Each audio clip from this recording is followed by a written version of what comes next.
गत 24 घंटे राज्य में अनेक स्थान में तापमात्रा वृद्धि पाई पाखापाखि 5 सहर तापमात्रा 40 डिग्री सेल्सियस में अधिक रेकर्ड कर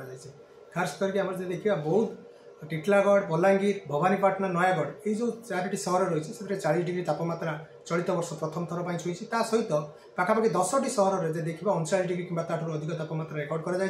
आगामी 4 ରୁ 5 दिन पर्यंत यही प्रकार तापमात्रा रहा सामान्य वृद्धि होवार संभावना रही कारण आगामी 2 दिन में आम पूर्वानुमान जारी करूँ कि 2 डिग्री पर्यंत तापमात्रा किसी स्थान वृद्धि होवार संभावना रही है एप्रिल प्रथम सप्ताह बेलू तापमात्रा अनेक स्थान में 40 डिग्री अतिक्रम कर संभावना रही जेहेतु बर्तमान वर्षार विशेष प्रभाव नहीं खास कर उपकूल ओडिशा रे देखा आर्द्रतार मात्रा यथेष्ट अधिक रोचे जोटा कि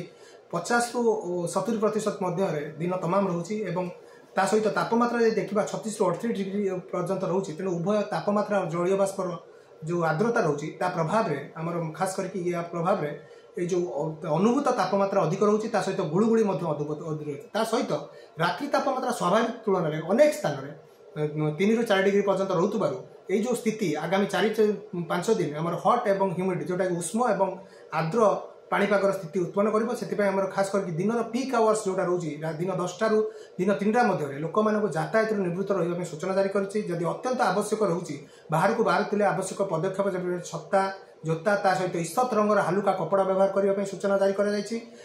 सहित आम देखा जो वयस्क व्यक्ति छोट पिला आम जो रोचे महिला मानू यही जो खरार सीधा सड़क भाव दूरे रही सूचना जारी कर